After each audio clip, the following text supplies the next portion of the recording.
So now I quote from Spengler. Western European physics has reached the limits of its possibilities.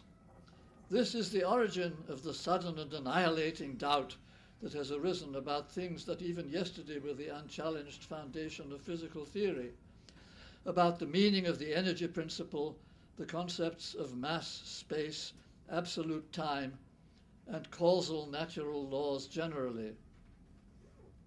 Spengler was a master of style as well as historical erudition. His great work went through 60 editions in 8 years after 1918. It was read by almost everybody in the German-speaking literary world, and also by most of the leading German-speaking scientists. Spengler's literary brilliance convinced them that classical physics had reached a dead end, and the only way ahead was a radical revolution. It turned out, as we now know, that Spengler was right. 7 years after his book was published, there was a radical revolution in physics. Heisenberg discovered the true limits of causality in atomic processes. This revolution did what Spengler had predicted. Heisenberg's quantum mechanics demolished the grand edifice of classical physics as it had existed in the 19th century. But after the revolution was over, things did not continue to happen as Spengler had expected. Quantum mechanics was not the end of physics.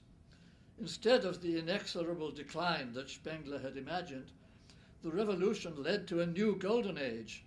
After quantum mechanics, physics and chemistry flourished as never before, with theory and experiment racing ahead to explain and verify the finest details of atoms and molecules. The revolution was not an ending, but a new beginning. The generation of physicists that grew up after the revolution did not reach Spengler. That generation had lived through the decline of the West and survived it. They were still alive after living through 2 world wars and many other catastrophes. They were engaged in rebuilding Western civilization from the wreckage of the wars. And they saw science still stretching ahead of them as an endless frontier. That generation happens to be mine. So that's enough of the scholarly script. So I want then to talk about actually what happened in the next 70 years after that. So I start with 1945, when I was just enormously lucky, first of all, to survive the war. We all felt tremendously lucky, of course, those of us who did survive. And in addition to that, to be present at the creation just when 4 simultaneous major revolutions were happening. The 4 revolutions were space, nuclear, genomes, and computers. All 4 of them just taking off in 1945. So that's what I'm going to talk about. So 1945 was actually 1 year later.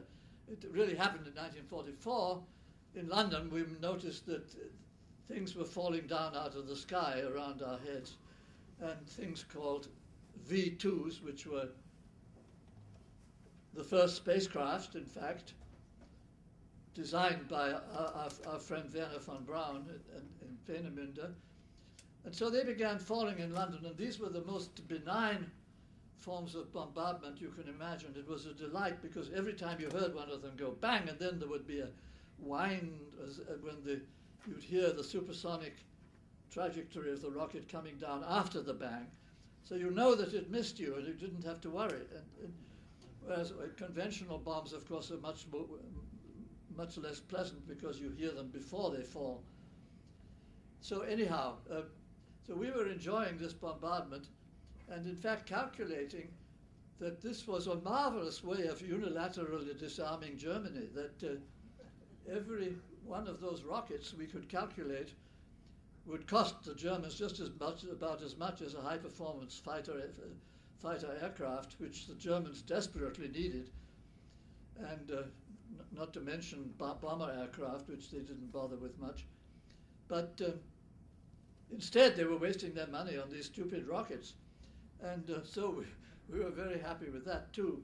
And it's interesting, I'd read afterwards the memoirs of von Braun, that actually, Hitler, in fact, was quite aware of the problem, and that he knew the whole thing didn't make sense.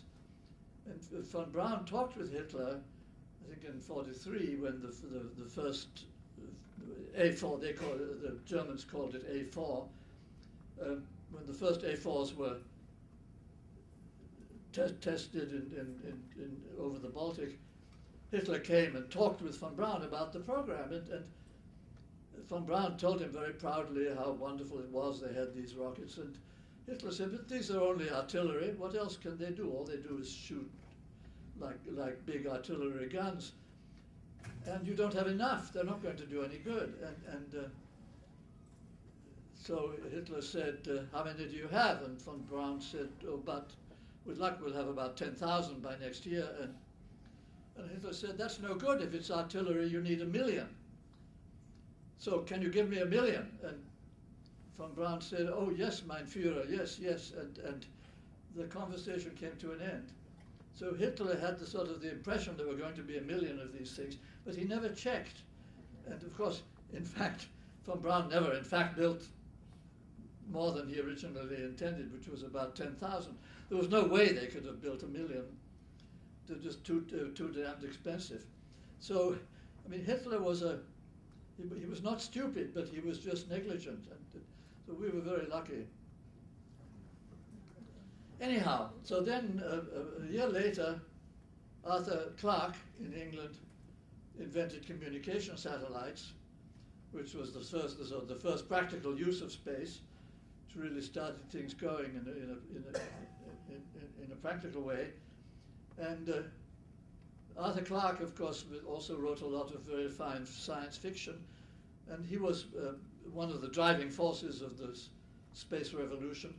From the beginning, there were sort of two aspects of space which sit uneasily together. There's space as exploring the universe, actually doing science, and there is space for fun, that is as an international sporting event. And those two ways of doing space, I think they're both equally important, actually. I love both of them, but it's very bad to mix them up because they need different tools and different kinds of missions. So it's turned out that the science program, of course, needs instruments and does not need humans in space. It goes ahead beautifully without humans, and we've learned as the years go by to build instruments that do the exploring for us very, very much more efficiently and more cheaply, and without endangering lives. Meanwhile, the manned space program in the last 50 years has fallen into the doldrums. It started out beautifully with the Apollo program, which was both science and an international sporting event, but mostly a sporting event. And that was splendid because the whole country was enthusiastic about it, and getting to the moon was in fact a great adventure, and everybody could share it. I mean, the thing which to me was astonishing was not getting to the moon. We'd expected to get to the moon earlier than that. In fact, it took an awful long time. But what was the real surprise was that they had the television cameras there, ready when the first Armstrong and Aldrin walked down the ladder to the ground. Television cameras were there, and we actually saw it happen. That was a brilliant